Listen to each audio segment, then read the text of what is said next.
Tengo sobre la mesa un par de libros que está presentando a la sociedad valenciana, en este caso un autor malagueño.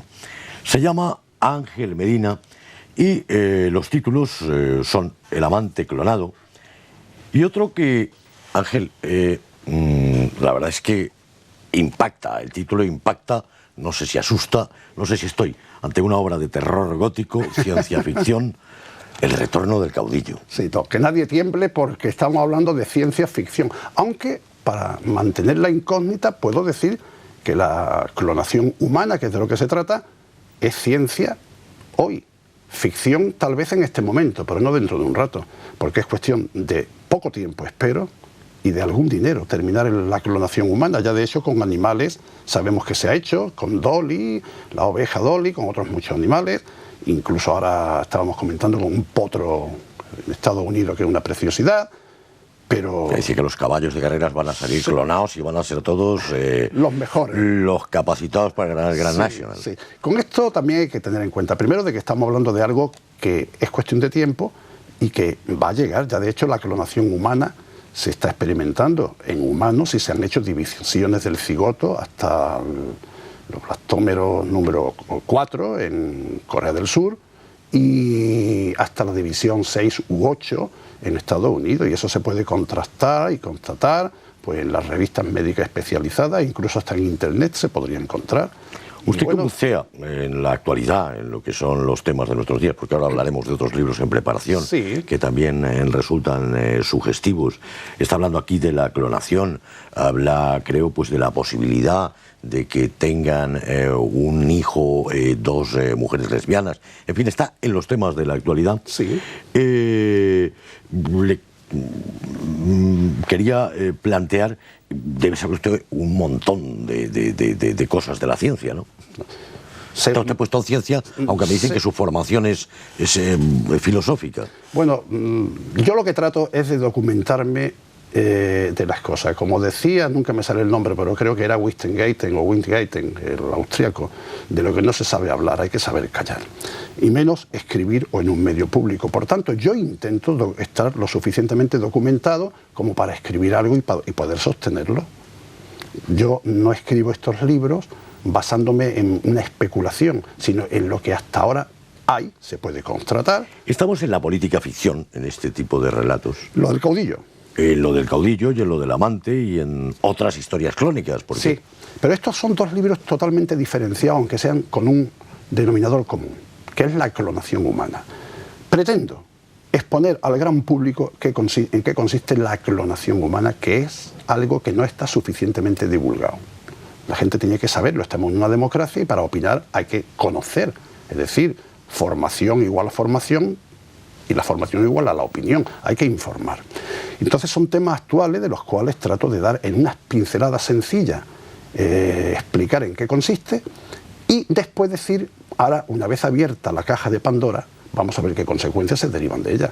Y entonces lo analizo en dos obras que tienen ese denominador común, que es la clonación humana.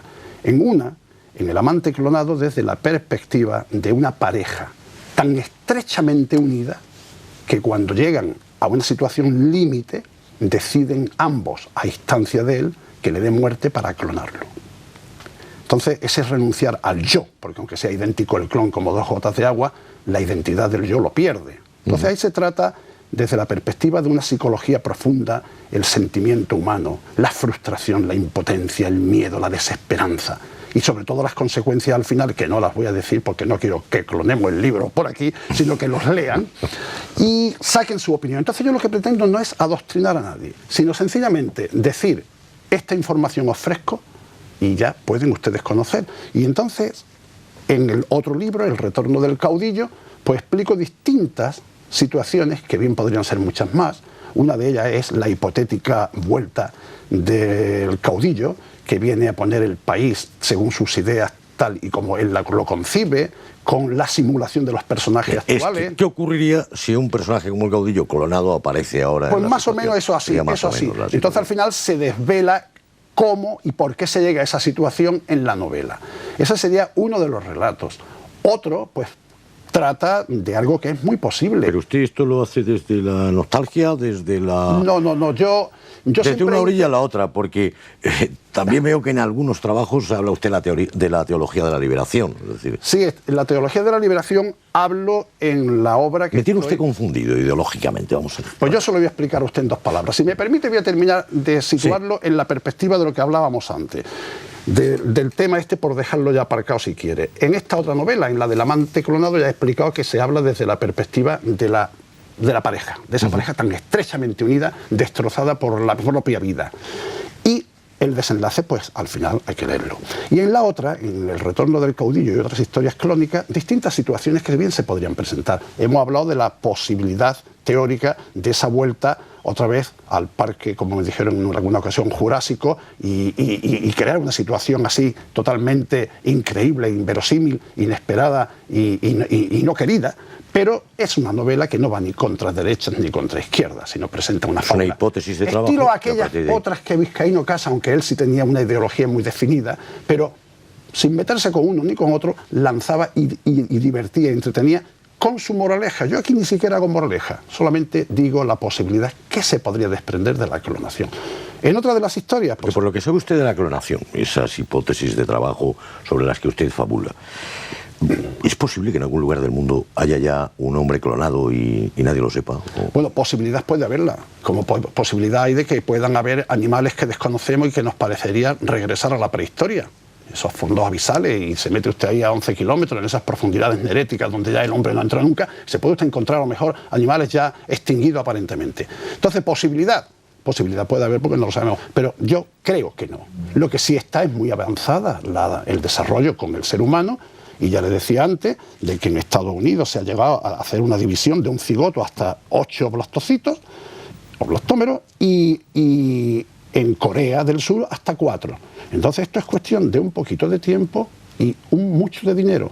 El tema ya después de la perspectiva ética es otra cosa que no estamos valorando ahora, pero desde el punto de vista de la ciencia, pues para lograrlo un poquito de dinero y un poquito de tiempo. Y les decía antes de que una de las perspectivas que también cuento ahí es el desarrollo, que muy bien posible podría ser. Nosotros somos un paquete de células, según algunos autores hasta 63 trillones de células. Quítele todas las que quiera y se quedan en una cantidad inmensa. Bueno, pues esas células comenzaron en 2 células y se han ido desarrollando, ¿no? Y hasta llegar a donde estamos nosotros ahora.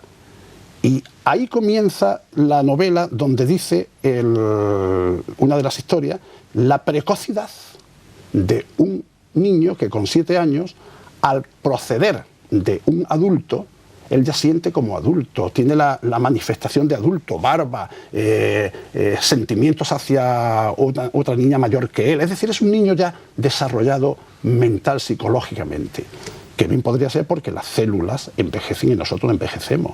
¿Qué ocurriría si clonásemos a una persona, de una persona que es el donante muy mayor? Pues posiblemente sería un niño con una precocidad. De hecho, ya la propia oveja Dolly creo que era una oveja ya precoz y murió con muchas complicaciones al poco tiempo, a la poca edad, ¿no? Otra perspectiva que también analizo ahí es la ley permite la adopción por parte de parejas homosexuales. No vamos a valorarlo ahora, no es este el momento del debate, pero yo voy más allá. ¿Qué ocurriría si la clonación, repito que es cuestión de tiempo y dinero y no mucho, se lleva a cabo y 2 mujeres deciden tener un hijo? Ya no estamos hablando de algo que decreta la ley, sino la propia naturaleza. Tiene un niño tiene 2 madres, pero porque la naturaleza lo ha permitido. El tema está en abrir la caja de Pandora o no abrirla. La verdad es que la caja de Pandora de la ciencia está permanentemente abierta y tan en evolución, que, bueno, no sé, yo pienso que se me estaba ocurriendo ahora, que los escritores de ciencia ficción o de política ficción, como puede ser su caso, pues corren el grave riesgo de que lo que hoy es ciencia ficción, pasado mañana es ya una antigualla. La realidad, pues es que la realidad nos ha superado. Usted y yo vamos a ver la clonación humana, no le quepa duda. Por supuesto. Por supuesto de que ya no lo haya, que no me consta, pero usted y yo lo vamos a ver. Usted ha dicho antes una cosa que es interesante, la ciencia tiene la obligación de hacer real todo lo que es posible, investigar. La ciencia también investiga pues, con las células madre para regenerar tejidos, para curar enfermedades. Lo que debe la gente de saber es qué diferencia hay entre obtener las células madre de un cigoto, en cuyo caso hay que destruir el cigoto porque esas células son totipotentes y hay que buscar unas pluripotentes o especializadas y hay que irlas deshaciendo, pero hay que romper el esquema original, luego hay que eliminar el cigoto. Y otra cosa es, por ejemplo, como me preguntaron en una televisión, bueno, ¿y si se coge del cordón umbilical, como por ejemplo con la infanta Leonor? ¿Estamos planteándonos un problema ético? No, en este caso no, porque ahí no destruimos ninguna posibilidad de vida, sino células sencillamente que se extraen. Pero esas células no pueden dar lugar a un individuo completo, mientras que el cigoto, que es la mejor célula totipotente, sí puede dar lugar a un individuo completo, hasta 16 divisiones, cada una puede dar lugar a un individuo completo, después ya se van especializando. Entonces, eso es distinto. O también coger de ciertas zonas del cuerpo células somáticas pues para extraer ADN, etcétera, etcétera. Entonces, estamos refiriéndonos a un trabajo con un tipo de células, pero cuando ya vamos a agredir la identidad del propio cigoto, tenemos que tener claro que estamos destruyendo esa posibilidad de que realmente se desarrolle una vida. Escritor de política ficción en algún caso, de ciencia ficción en otros. Es usted malagueño, viene de Málaga, un caso en el que el escritor podía haberse visto superado por la realidad es con el caso Marbella. Échale usted millas a escribir y lo que está saliendo ahí, ¿no? Ya hay una película de Torrente que decía corrupción en Marbella, y no le hicieron caso. No, broma aparte. Aquello sí que es... No quiero decir que cómo evolucionan las cosas y cómo... Exactamente. Sí. Bueno, eso de Marbella. ¿Habrá algún libro de Ángel Medina sobre...? Pues mire, usted no me lo he planteado. Sería un tema oportunista, pero quizá ahí no tendría que decir nada, porque ¿qué voy a decir? La realidad esa se ha estado fraguando desde hace mucho tiempo, ¿eh? O sea, esas fortunas inmensas no se han almacenado en 2 minutos, pero en fin.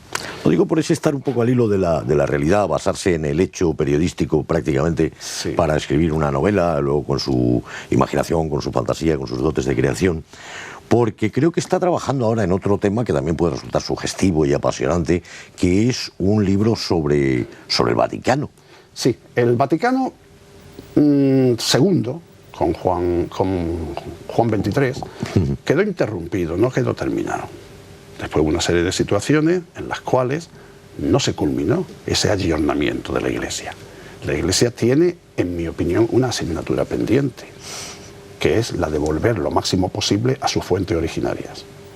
Y los destinatarios son los desheredados de la tierra. Y entonces la novela esa trata de ir donde no ha podido ir ni el capitalismo ni el marxismo, sino como si fuese una tercera vía dar una respuesta.